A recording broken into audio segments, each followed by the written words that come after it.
Aí eu vou fazer uma pequena retomada do que a gente viu para minha matéria, para o que eu vou falar hoje também não parecer desconexo daquilo que a gente estava conversando. Vocês por acaso lembram? A gente foi vendo, a gente está estudando o Brasil colonial, né? Então... Bom, eu já estou há quase 3 anos no PIBID. Eu comecei em maio de 2015, logo no meu primeiro semestre na faculdade. E a oportunidade me chamou a atenção, primeiro, porque eu sabia que a gente ia trabalhar com a escola pública e eu nunca tinha tido contato. E segundo, pela questão da educação em si, que é um tema que sempre me chamou a atenção e que eu acho que dentro da faculdade foi alimentado ao mesmo tempo que eu tinha estágio aqui e tinha vontade de saber mais. Bom, eu acho que não dá para falar do estágio sem passar um pouco pelo que é o fato de ele ser uma instituição pública, né? Eu já estou aqui, como eu falei, há quase 3 anos e a gente já passou por muitas mudanças. Esse ano a gente começou com bastante otimismo, eu diria, mas uma série de condições conjunturais, a crise do Estado, tanto econômica quanto moral, eu acho que deram puxaram o tapete das expectativas, é o que eu posso dizer.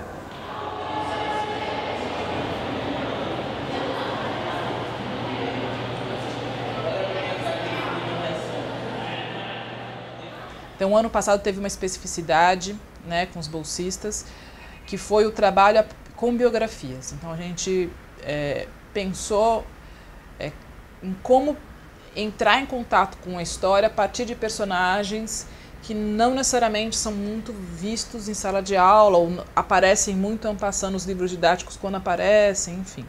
E a gente os alunos fizeram um levantamento de quais seriam os conteúdos e quais seriam as possíveis personagens que poderiam nos ajudar a alavancar, né, questões sobre esses conteúdos. Nós apresentamos para a Fabíola, né, esses personagens, ela concordou no geral. E a partir daí a gente pensou em 5 oficinas. Então a gente teve reuniões, essas reuniões a gente debatia textos, digamos, mais historiográficos sobre o tema. Então cada aluno teve que fazer uma pesquisa sobre o seu personagem, né? Então, porque cada bolsista ficou responsável por uma das oficinas, por produzir a oficina, né? Todos acompanhavam, mas um deles, cada um produziu a sua. Para deixar as coisas bem amarradas, o que significa um escravo? Como se define um escravo?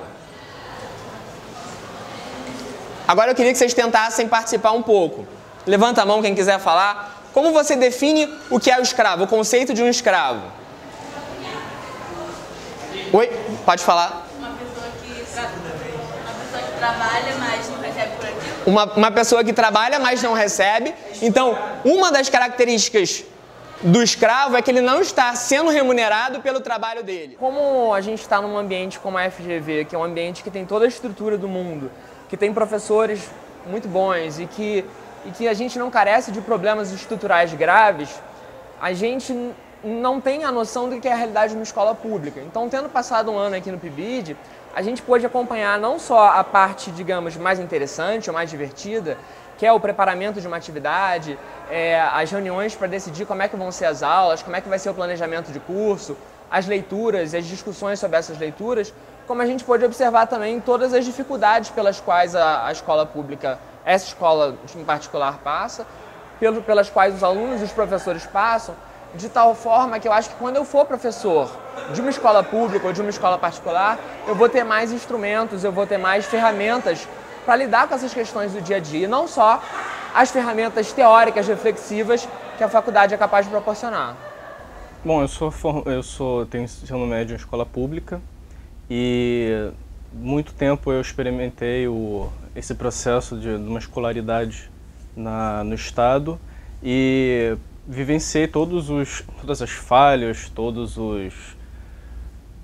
as ausências que esse grande sistema de ensino, né, que está no Rio de Janeiro possui. E o PIBID, quando soube dessa experiência de como eu planejaria aulas, como eu entraria como um aspirante a professor ainda, né, na minha formação, eu pensei em entrar, percebendo que eu ia ter uma perspectiva diferente e assim poder progredir no meu caminho como professor.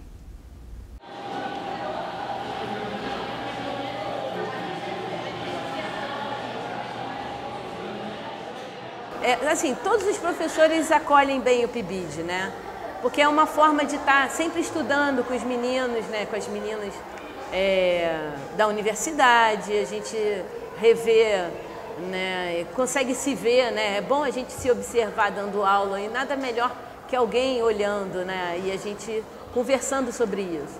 Acho que eles mesmos, nós mesmos aqui, a gente sai da aula e avalia. Cada aula a gente avalia no final, né?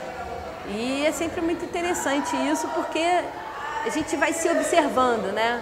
Vai observando um ao outro, vai dizendo o quanto é que a gente pode mudar, o quanto nós podemos melhorar como professores, como PIBIdianos, né? Estudantes da universidade, e como é que a gente percebe esse saber em relação ao estudante da escola, do nosso colégio, né? Colégio estadual. Eles se sentem valorizados. Isso é muito legal, né?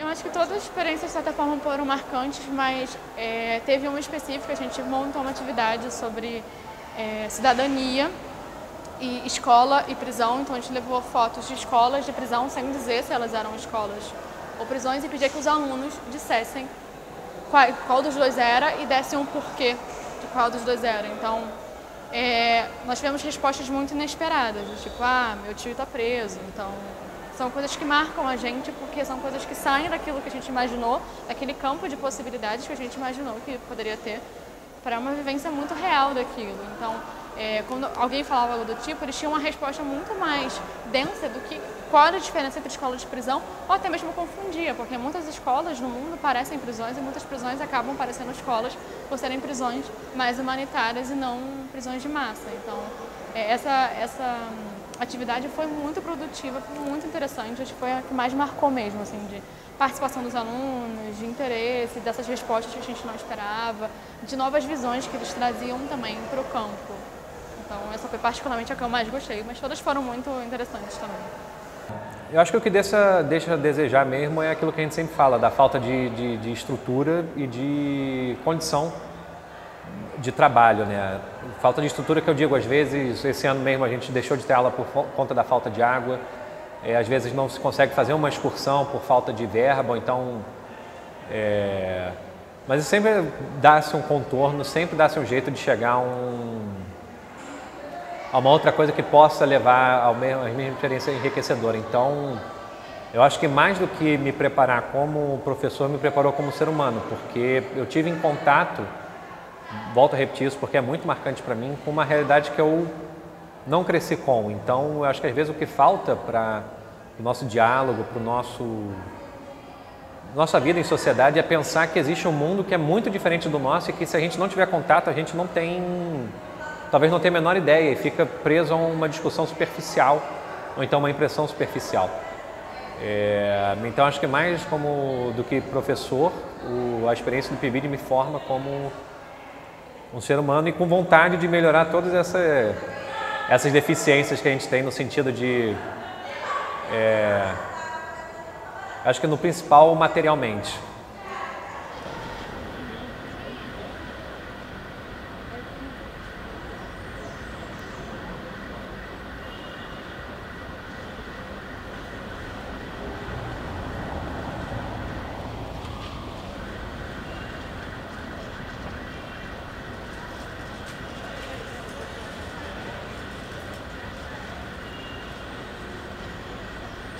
Thank you.